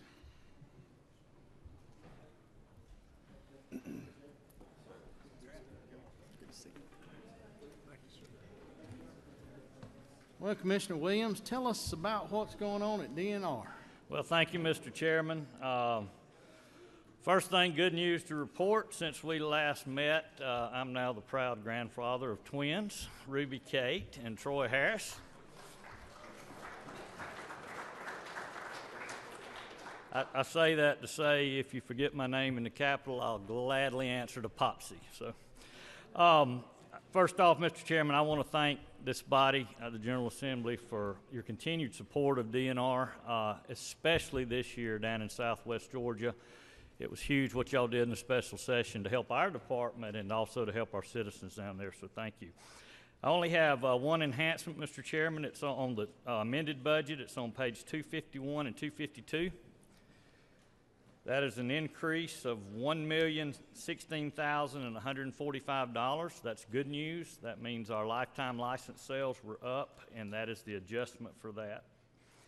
Looking forward to 2020, budget 2020, you'll see on pages 253 and 255, there's no budgetary adjustments aside from the increase in funds for statewide merit-based pay adjustments. And Mr. Chairman, that concludes my report. Unless there are questions. Now, EPD may be long-winded. You know how Rick is, but... I ain't sure I'm going to recognize Rick. No, seriously, if Rick does have something he needs to add, more than welcome. Director Dunn, good to see you this morning. Thank you, Chairman England, Chairman Hill, members of the Appropriations Committee. We do have quite a few items that if you'd like me to go through, I'd be more than happy to do so. We have 3 programs under the DNR budget beginning in the governor's recommendation, the governor's budget book on page 291. I'm not sure if we're working off the house tracking sheet, but we're in section 34. Our 3 programs are 34.3 Environmental Protection, 34.4 Hazardous Waste Trust Fund, and 34.8, the Solid Waste Trust Fund. And I'll try to talk about each of our enhancements, starting first with the amended fiscal year 19 budget. Under environmental protection, 34.3.1 on the house tracking sheet, item number 1 is a statewide change adjusting DOAS risk premiums. The second item is an increase in funds to cover incurred expenses associated with the agricultural water metering program. EPD was given responsibility for the agricultural water metering program through an executive order in December of 2016. That order was codified by this body in SB 451 last spring. Most of the financing for that program occurs through GFA's Governor's Water Supply Fund, which is funded with general obligation bonds. We have about $20 million there designated for this activity. However, we have a number of activities that are not bondable expenses. In other words, the general obligation bond cannot be used to pay for those expenses, including staff, any maintenance and repair of meters that's needed, meter readings, postage and printing, et cetera. So this item is to true up that portion of the agricultural water metering budget. The third item, 34.3.3, item number 3 in the governor's budget recommendation, are funds for statewide water planning. And that's $82,031. And before I discuss this, DCA will, I think, appreciate me doing this. Let me turn your attention to the DCA budget, Department of Community Affairs budget. I don't have a page number handy, but it's the program Attached Agencies Payment to One Georgia Authority. And there is an item in there for water supply planning for $14 million, $43,978. Let me talk about that because that relates to EPD. After about 30 years of litigation, the U.S. Army Corps of Engineers in 2017 approved the state of Georgia's request for permanent storage rights in Lake Lanier to meet the region's water supply needs. This happened in 2017. Although 22% of Metro Atlanta currently gets their water directly from the lake, only 2 jurisdictions had permanent rights, and these were permanent rights back from the 1950s when their water supply intakes were inundated with the filling of the reservoir. These were the cities of Beaufort and the cities of Gainesville. So although a number of water supply providers relied upon the lake for their water supply needs, they had no permanent rights to storage in the lake. And what this decision does by the U.S. Army Corps of Engineers is it reallocates about 254,000 acre-feet of storage in the lake, permanently reallocates that to meet the region's water supply needs, current water supply needs, and water supply needs through 2050. In the worst drought conditions, this is equivalent to about 242 million gallons per day. So it is a very, very big deal. The reallocation requires the state, through EPD, to contract and pay the federal government for the cost of that storage. The total cost of that storage, what's called the first cost of storage that we have to pay the federal government, is $60.5 million.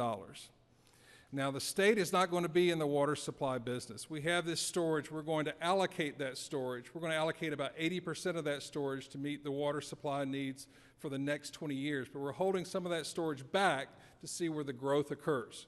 And we will allocate that as new water supply providers come on board or additional growth happens. But there is a portion, and again, we're allocating about 80% of that water out, but there's a portion of that water that we're keeping in reserve. And that $14 million you see there under DCA's budget, under payments to One Georgia Authority, is the state share of that $60.5 million.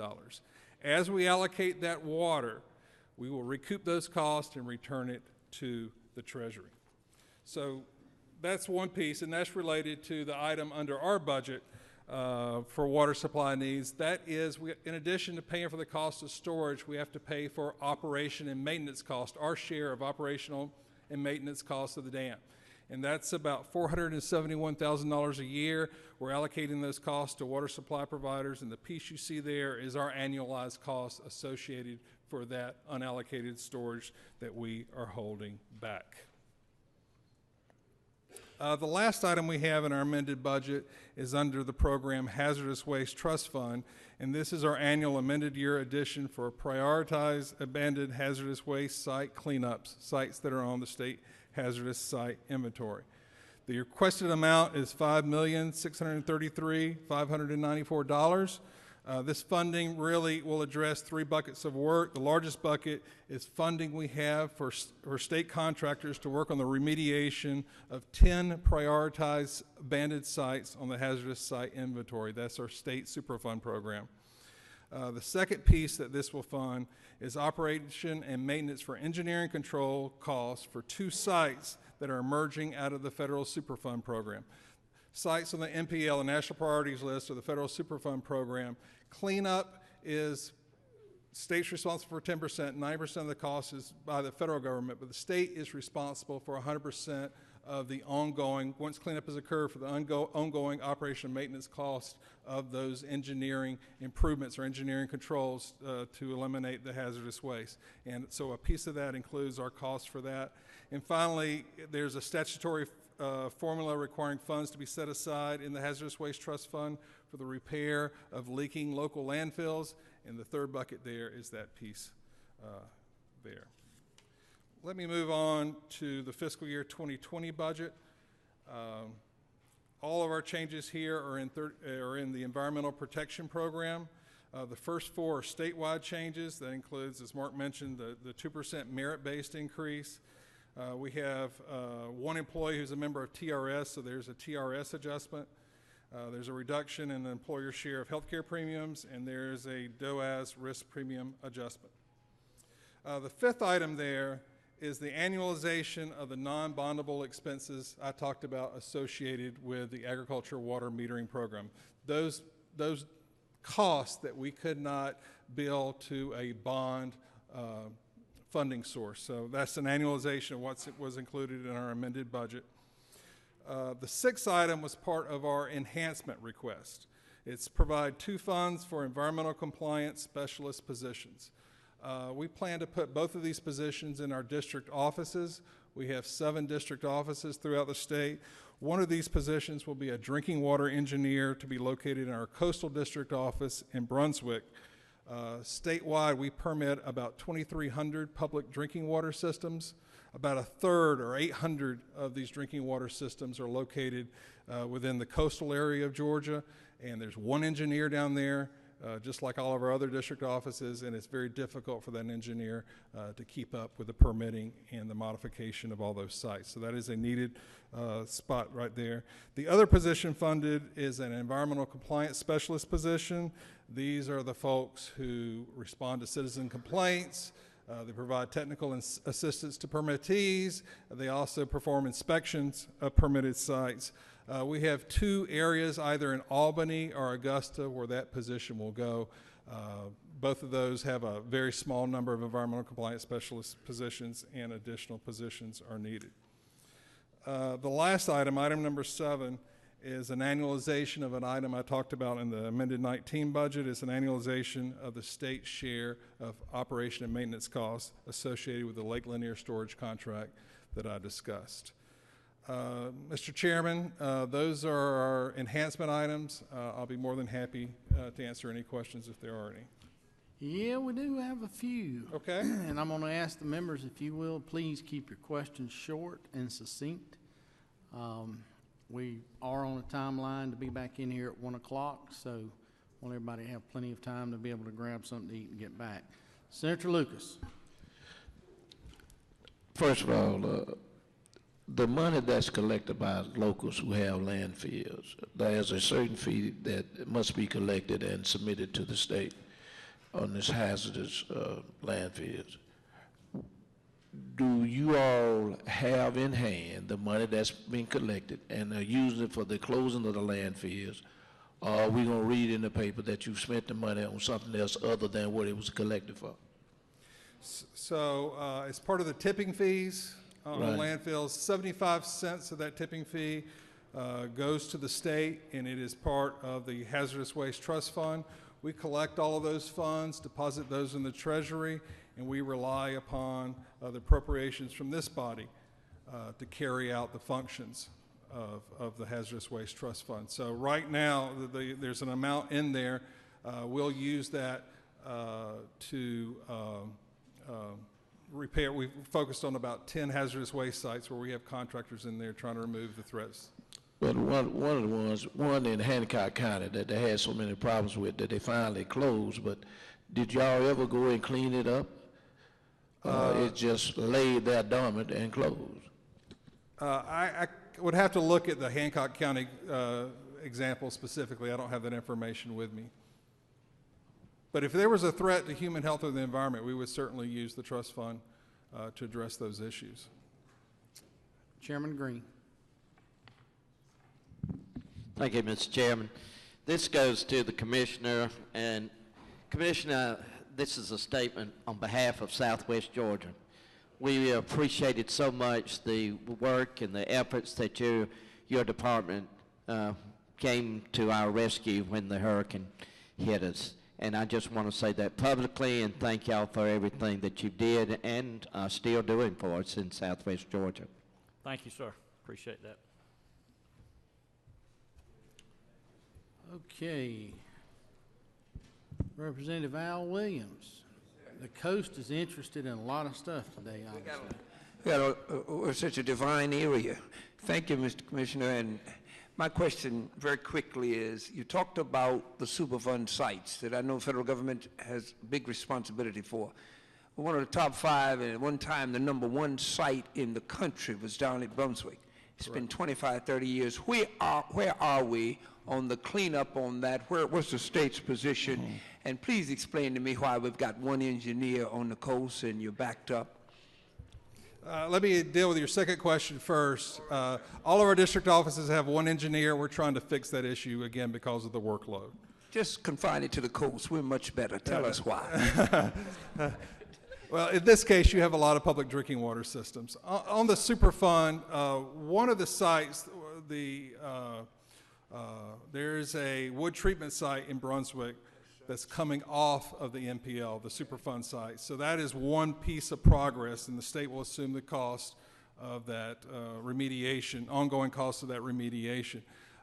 For some of the other sites in Brunswick, I can't give you when we will be finished. Obviously, these are very, very long-term projects, and they take a very, very long time. I will say EPA, under their former administrator and even under current Administrator Wheeler, one of their priorities is to speed up Superfund cleanup. So we'll see how that goes. Chairman Petrie. Thank you, Mr. Chairman. My question is for the Commissioner. And Commissioner, thank you for that very eloquent presentation earlier. Appreciate that. And I want to ask you about, in this budget, there is no real money for land preservation this year. And so my understanding is that is because we passed the Georgia Outdoor Stewardship Amendment.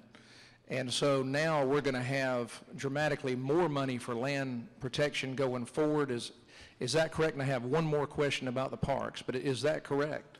I would think you're correct there. We're certainly excited about Georgia Outdoor Stewardship Act passing throughout the state, and appreciate y'all putting it on the ballot. We've done a lot of land protection in the last few years, and GOST is going to enhance that, so we're excited about that.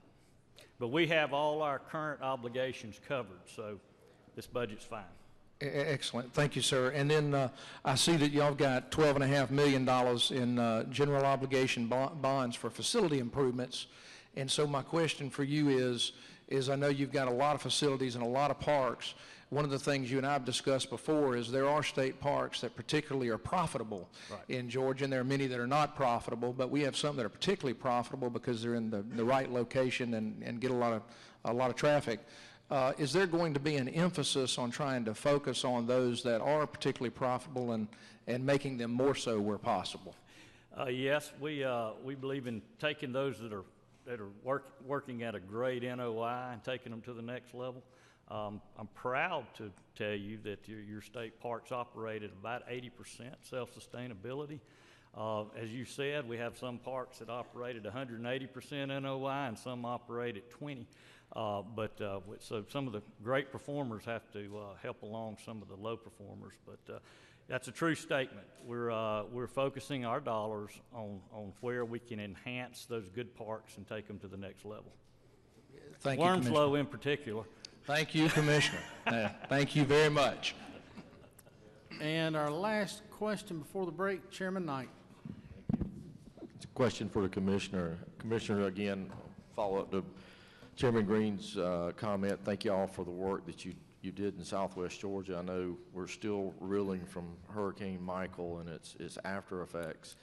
I had the opportunity to visit one of our WMAs down there, Silver Lake, and got drawn, but it was really, really in bad shape to the point where access is really diminished from enjoying the WMA. And I didn't know, I didn't see anything in the budget, but as far as doing with it and Chickasaw-Hatchie and some of those other WMAs, how are we on the cleanup, and are we going to be able to handle that to get those WMAs back up to where they were, which was a great reflection on where we've come with our WMAs? That's a great question. As you know, because we've talked about it, the red cockaded woodpecker was the most ecological problem we had down there.